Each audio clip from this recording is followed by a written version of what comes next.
Olá, muito boa tarde. Hoje começa no Porto a Assembleia Plenária do Conselho Geral Internacional da Sociedade de São Vicente de Paulo. É um encontro mundial cujo alcance queremos aprofundar com Alda Coceiro, com quem iremos conversar já após os temas da atualidade religiosa que hoje destacamos. É urgente incorporar a linguagem digital na comunicação e na pastoral da Igreja Católica. Propostas dos bispos ibéricos que coordenam o setor dos média. A Catedral de Palma de Maiorca criou o ambiente para a realização do Encontro Ibérico das Comissões Episcopais de Comunicação Social de Portugal e Espanha. Uma oportunidade para contemplar e para celebrar num dos exemplares mais relevantes do gótico e para analisar as relações entre comunidades das redes sociais e as comunidades humanas. Assumir uma linguagem inquestionavelmente digital é uma convicção, afirmada a par da certeza de que o cristianismo exige a relação numa comunidade humana. A presencia del otro no sea mediada por las herramientas digitales, no sea una presencia solo digital, sino que sea una presencia también verdadera y real, presencial, ¿no? Porque las comunidades que celebran son comunidades de personas. Marcas das comunidades cristãs desde os primeiros tempos, que estão marcadas também por uma característica que as aproximam das comunidades das redes digitais. As comunidades cristãs, as comunidades católicas, são comunidades humanas muito fortes, muito coesas, as que existem, não é? Em torno das celebrações, as que preenchem os templos. Depois existem as comunidades das redes sociais que parecem que estão distantes, mas podem não estar, e sobretudo há o grande desafio de juntar as duas, de criar pontes, de criar ligações entre as duas comunidades. 3 dias de debates que resultaram em 3 propostas para o trabalho em Portugal e Espanha. Incorporar uma linguagem digital que passa pela criação de conteúdos em novos formatos, nomeadamente os videojogos ou as histórias no Twitter ou no Instagram. Lembrar a referência permanente à comunidade humana e promover uma comunicação ativa. Es un encuentro que está muy consolidado y que cada año va creciendo en unión y en colaboración. Creo que el encontrarnos con otros, escucharnos, el tener proyectos comunes es muy interesante. Y este año que estamos hablando de las comunidades digitales que nos tienen que llevar a las comunidades humanas. El medio tiene que ser medio que nos lleve a un fin. Y en esto pues recordamos lo que el Papa nos ha dicho en el mensaje de esta jornada de las comunicaciones sociais para o ano presente. O Encontro Ibérico contou com a presença dos bispos das Comissões de Espanha, onde é presente Dom Ginés Beltrán, e de Portugal, que tem no bispo de Angra, Dom João Lavrador, a presidência desta comissão, assim como de responsáveis nacionais e diocesanos pelo setor dos média. Os participantes tiveram oportunidade de visitar locais relevantes para a história do catolicismo em Palma de Maiorca, nomeadamente o Santuário de Nossa Senhora de Lluc, o coração espiritual da ilha. Núncio Apostólico em Portugal foi condecorado pelo chefe do Estado-Maior-General das Forças Armadas.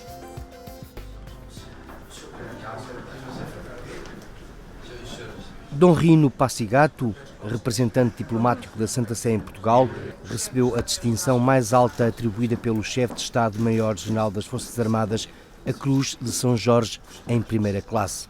Em causa esteve o empenho que o Núncio Apostólico colocou no processo de consolidação do Ordinariado Castrense ou da Diocese das Forças Armadas e de Segurança em Portugal.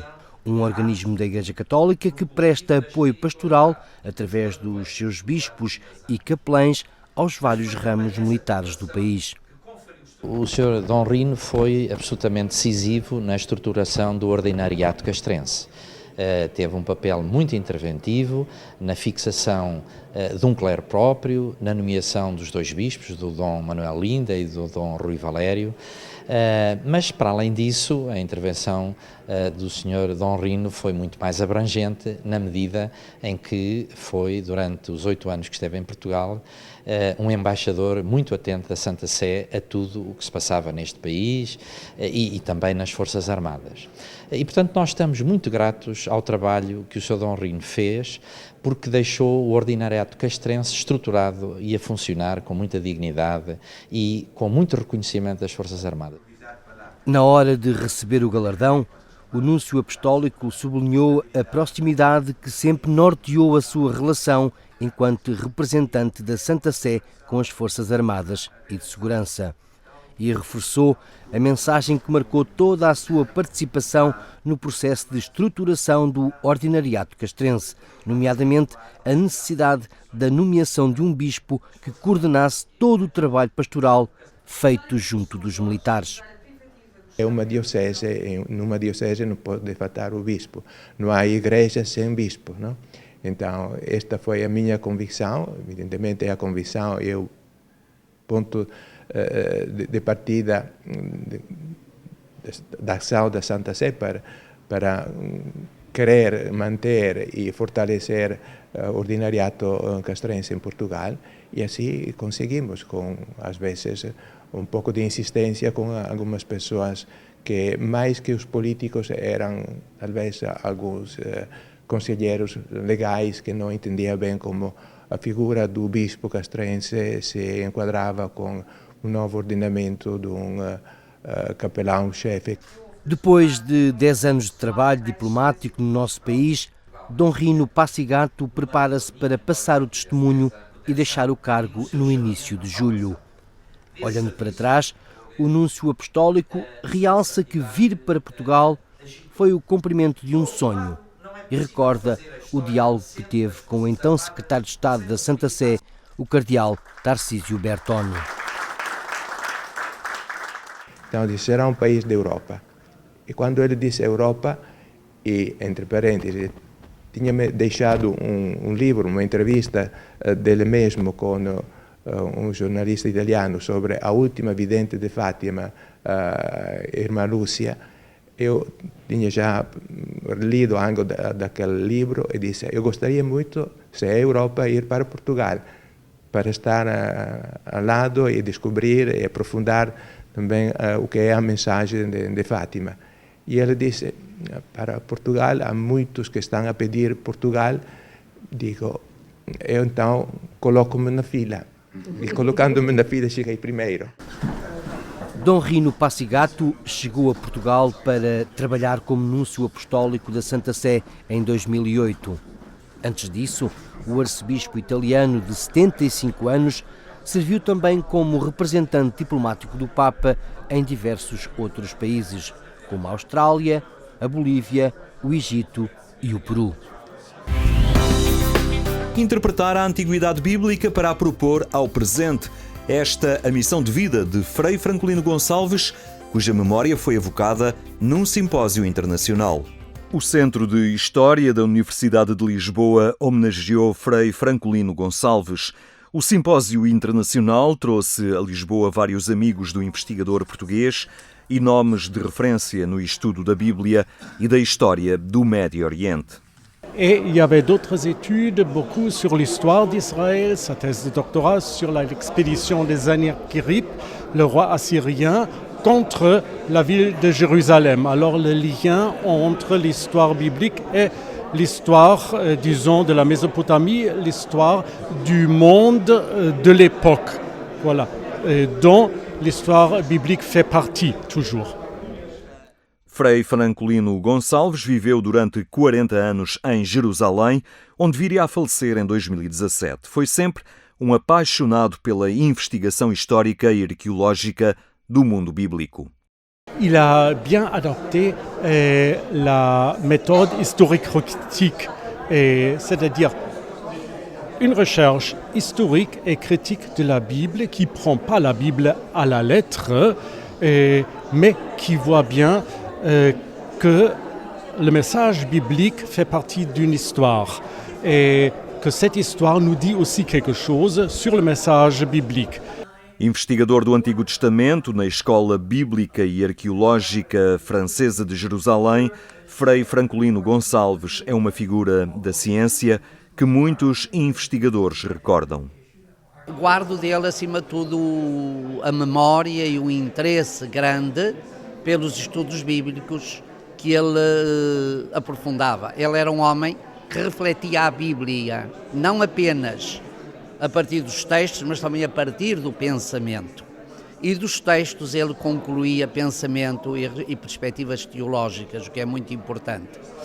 O estudo da Bíblia não é só reproduzir o texto ou narrar o texto, é também pensar o texto e atualizar o texto, ou seja, fazer as leituras hermenêuticas do texto e tentar interpretá-lo, quer no seu tempo, quer propô-lo para hoje. O Centro de História da Universidade de Lisboa quis agora reunir amigos deste investigador e lembrar o amigo e o homem de ciência.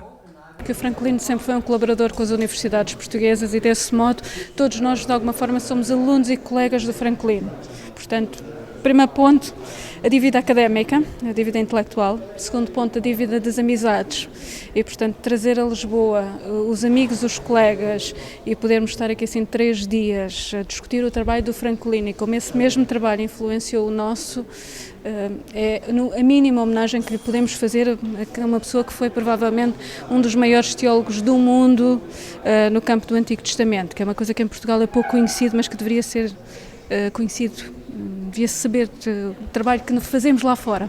Sempre procurou na investigação um caminho para tornar a mensagem bíblica mais acessível.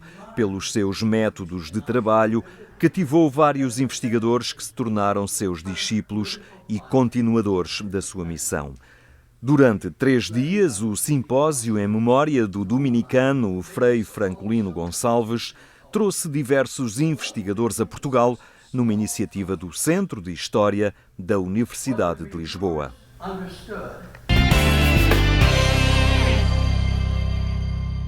Já sabe que pode acompanhar estes temas em agência.eclesia.pt. Agora olhamos à Assembleia Plenária do Conselho Geral Internacional da Sociedade de São Vicente de Paulo, que hoje se inicia no Porto. Temos connosco a presidente desta instituição em Portugal, Alda Coceiro. Boa tarde, obrigado por estar entre nós. Realmente é um encontro de grande envergadura, não é? Que nos visita. A partir de hoje, no Porto, estão representantes, elementos de diferentes nacionalidades. Ao fim e ao cabo, é também o rosto plural da sociedade de São Vicente de Paulo. O que é que vai estar em causa na mesa dos trabalhos, não é? Nestes dias no Porto? Essencialmente, aquilo que se vai tratar é uma reunião plenária que é anual e onde as estruturas do Conselho Geral Internacional se reúnem para alguma formação entre eles e depois alarga esse âmbito desse trabalho aos conselhos superiores dos vários países, são nomeadamente países dos vários continentes do mundo, e em cerca de 80, que portanto visitarão o Porto e estarão em reunião no seminário diocesano de Vilar. Isto acaba por ser uma experiência muito enriquecedora, porque sabendo nós que a sociedade de São Vicente de Paulo está na primeira linha junto dos mais frágeis da sociedade, não é? Esta é uma ocasião para perceber as linhas de fragilidade, ao fim e ao cabo, que perpassam pelos vários continentes, pelas várias regiões do mundo. Ali poderá ser tudo isto partilhado. Exatamente. Esta reunião tem um caráter para nós muito importante, porque é uma forma de partilhar e de colher experiências que depois podem ser utilizadas no nosso país, de modo a minimizar as fragilidades das famílias que nós ajudamos e que cada vez mais têm outra maneira de estar e de ser na vida, porque muitas partem de situações razoáveis e de repente ficam em situações muito fragilizadoras. A experiência destes países é muito importante e para nós traz a alegria de podermos perceber que, afinal, também nos outros países há formas e procuras de encontrar soluções para problemas tão graves e tão melindrosos. Ao escutar os testemunhos destas pessoas que ali estão e que trazem leituras e formas de agir diferentes, adequadas à região onde estão, isto acaba, como dizia, por ser muito enriquecedor, mas por percebermos, afinal, também que o mundo em que vivemos tem ainda muito caminho a fazer para eliminar, ao fim e ao cabo, estes mais fragilizados. Ou vai esta suposta sociedade do desenvolvimento, do bem-estar, do crescimento económico contínuo, afinal, mais não faz do que gerar também cada vez mais excluídos. Exatamente. A situação nós procuramos, no fundo, juntamente com as parcerias que temos cá em Portugal, erradicar em Portugal a pobreza.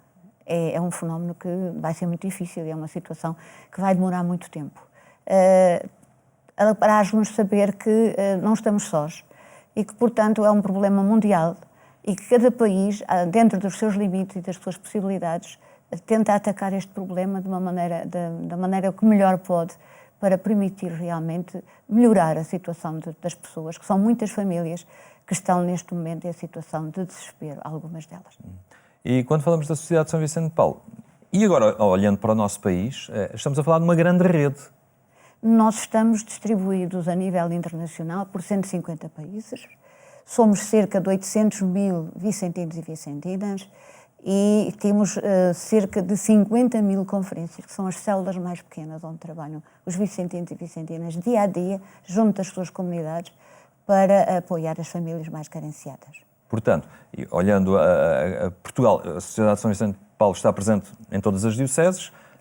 Nós temos 21 conselhos centrais e temos cerca de 800 conferências que dia a dia atendem e acolhem, essencialmente, para ser um pouco diferente, nós não nos limitamos a distribuir géneros, ou nós preocupamos essencialmente também com a evangelização.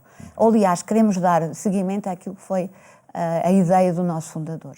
Mais do que palavras, a nossa ação é muito importante. Portanto, nós temos que passar das palavras para a ação e através do nosso testemunho, tentar que as pessoas realmente aceitem o Cristo que nós anunciamos, porque algumas delas não acreditam, porque pelos desaires que têm tido, acham que ele não existe. E é preciso precisamente incutir nessas pessoas uma esperança de uma vida melhor, uma esperança de que o amanhã será melhor e que na presença de Cristo e com a ajuda de Cristo e de todos nós, esse caminho é mais fácil. Frederico Ozanam continua a ser uma figura muito atual. Exatamente. É tão atual que nós neste momento estamos, e é um dos pontos que vai ser abordado numa das reuniões desta Assembleia, desta reunião plenária, é precisamente a sua canonização. Portanto, ele com os seus colegas, um jovem de 20 anos, entendeu que era preciso ir aos pobres. Foi aquele grande grito que ele deu. É preciso ir aos pobres. Não basta anunciar a Igreja, não basta dizer que Cristo existe. É preciso dizer que Ele está connosco, que Ele está com eles e que não os desampara e que eles têm também direito a ser integrados numa sociedade e a terem uma vida melhor. Estamos a falar de pessoas voluntárias que se entregam a esta causa, os vicentinos, digamos assim, a pessoas que despendem do seu tempo. Não estamos a falar de uma faixa etária, estamos a falar de jovens, de menos jovens. Basta ter este impulso de ir em busca do outro. Essencialmente, o nosso problema hoje em dia em Portugal, ou aliás no mundo, é a falta de jovens. Nós olhamos normalmente para as pessoas das nossas conferências e dizemos, aqui estão os vicentinos. E são realmente pessoas com muito saber, com muita experiência, com muitos anos de vida. E a nossa preocupação neste momento é cativar os jovens, para que essa experiência não morra, para que esses valores que eles adquiriram e que adquiriram com o tempo possam ser transmitidos aos jovens, para que eles percebam que é preciso valorizar a vida dos outros e que é preciso trabalhar pelos outros, porque só assim conseguiremos realmente fazer um mundo melhor. O que é que estão, no vosso entender, que caminho é que é possível fazer para chegar aos jovens, para lhes despertar, ao fim e ao cabo, este desafio? É preciso que eles vejam em nós um testemunho verdadeiro. É preciso que eles percebam que a vida tem sentido e é preciso que eles vivam estes problemas. E viver estes problemas é fazer parte das nossas reuniões, é estar connosco, é por vezes ouvirem algumas famílias que chegam até nós, mas com um cuidado sempre muito importante, que é não sensibilizar demasiado os jovens para que eles fiquem com receio de que realmente ser vicentino é uma situação, é uma causa que traz muitos problemas morais e que traz muitas consequências e que as pessoas se sentem mal e fragilizadas. Não é isso. Nós termos a consciência de que podemos ajudar os outros, nós termos a consciência de que com um sorriso, por vezes um sorriso, nós visitamos famílias e é isso que nos caracteriza. Nós não esperamos que as pessoas venham até nós. Nós, tendo conhecimento, nós visitamos as famílias. Não tem sido fácil ultimamente, mas nós visitamos as famílias e é nessa visita que fazemos, nesse bocadinho que damos de nós próprios, que criamos estes laços de amizade e, por vezes, eles fazem parte desta família que é a família vicentina. E sentem e vivem connosco os seus problemas e nós vivemos com os problemas. E é isso que é preciso incutir nos jovens. No momento em que tantos jovens, e cada vez mais, aderem às experiências de voluntariado e que partem para terras muito distantes em busca destas experiências, fazem trabalhos de um mês, de dois, de um ano, 2 anos, longe, e se calhar importa descobrir que ao virar da esquina, não é, descendo a rua, na paróquia lá da sua localidade, há um grupo a fazer voluntariado e pessoas a necessitar tanto da sua ação como na África ou na América Latina. Exatamente. Nós temos também uma parceria, nós fazemos parte de um grupo que é a Família Vicentina e como um dos ramos nós temos a Juventude Mariana e neste momento estamos a fazer um trabalho muito profundo com eles porque eles fazem precisamente essas missões e queremos que eles nos ajudem e nos ensinem como cativar jovens para que as conferências realmente sejam rejuvenescidas e as conferências realmente consigam não morrer. Muito bem, olha, resta-me agradecer então a sua presença aqui também, que os trabalhos que hoje estão a começar no Porto se prolongam nos próximos dias, que resultem realmente no benefício também e no fortalecimento da presença dos vicentinos aqui no nosso país, em Portugal. Obrigado pela sua presença aqui entre nós. Também convidado. Muito bem, mais logo não perca então a edição a rádio do programa Eclésia, será na Antena 1 pelas 22h45. Tenha então uma muito boa tarde e até amanhã, se Deus quiser.